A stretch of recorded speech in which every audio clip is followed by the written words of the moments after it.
All right, everybody. Hi, I'm back.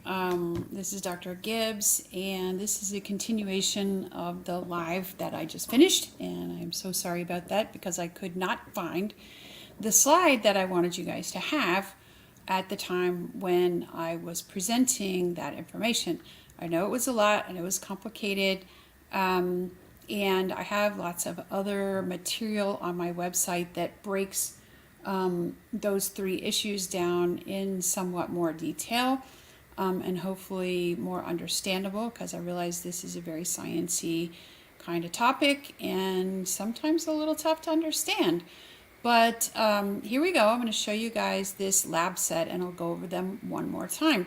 So when I'm testing somebody for thyroid, I always test these 5 things, and then I calculate the bottom one. And I do this every single time you come back to get your thyroid checked again. And there's a couple of things about this that are details that I left off of the previous live, so I'm going to go ahead and say them now.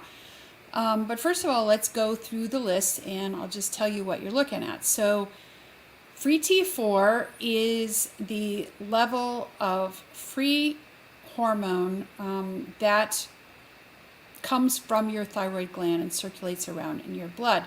And free hormone means the portion of the hormone that is not bound to thyroid binding globulin and the other carrying proteins in your blood. So the free hormone level is about 98% less than the total hormone level for T4.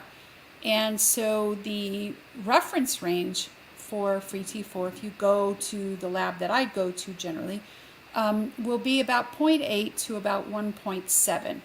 And what I have found is that that is generally way too much. And a lot of the times when I see people up at 1.5, 1.6, 1.7, it's because they're on levothyroxine and they're just being given way too much, because for some reason the doctors think if a little didn't do much, maybe a higher dose will do better. But what happens a lot of times is the patients end up feeling worse.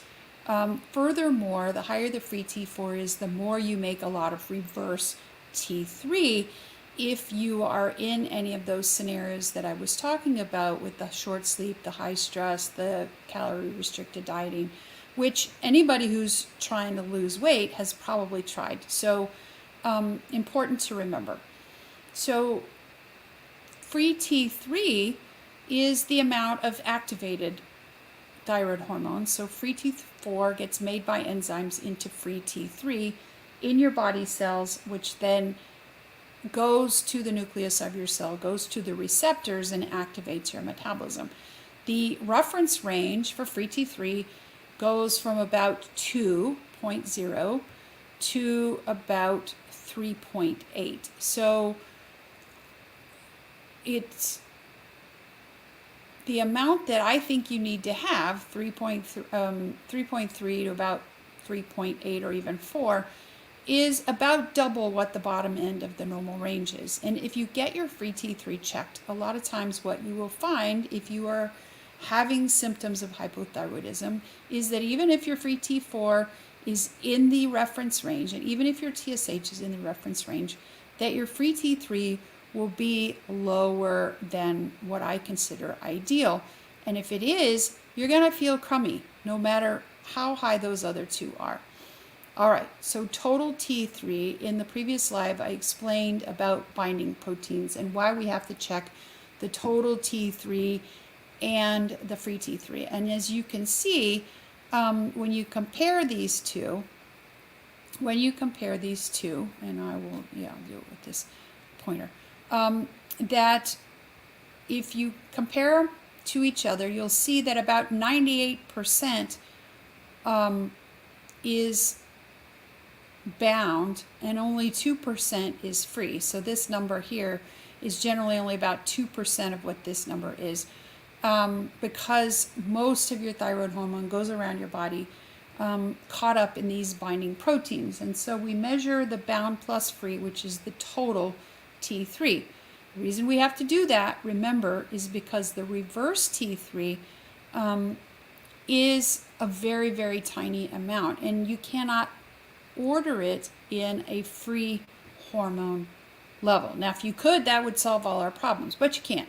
So your reverse T3 needs to be compared to your total T3. So you can see that this range is pretty broad, this range is pretty broad, and if this is abnormal, if reverse T3 is abnormal, it's probably going to be somewhere in the 20s. I've even seen it in the 30s or even higher. And when you have that high of reverse T3, so many of your receptors for hormone are going to be blocked that you're going to feel like shit. You're going to feel terrible. No matter what good diet you're eating, no matter what exercise you're doing, you're going to feel terrible if you don't fix this. So you take these two numbers and you put this one on the top and this one on the bottom, and you divide. So 100 divided by 10 would give you a 10-to-1 ratio. And that's pretty good. So you want that ratio to be between 10 and 14. But very, very frequently in people with hypothyroid symptoms, you'll find out that this ratio is 4 or 3 or even 2. I've seen it get that low. It's horrible. Those people feel awful.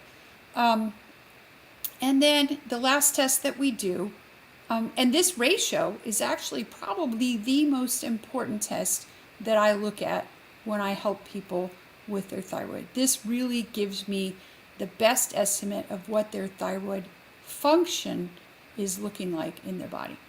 Anyway, TSH, as I mentioned in the deal, the ideal is 0.45 to 4.5, or I'm sorry, that's not the ideal. That's the reference range, 0.45 to 4.5. I have never seen anybody with a TSH of 4.5 that felt great. I really, if I've got somebody on thyroid medicine, I do not want their TSH above 1. Now, I don't want it down here at 0.00 something either, because if your TSH is really, really low, either you're on way too much thyroid hormone, or you've got something else serious going on and your brain has stopped secreting thyroid TSH. So that's all I've got for you. If you will screenshot this and take it to your doctor and have them order these tests here on the left, that's a good start towards figuring out if you actually have ideally balanced thyroid.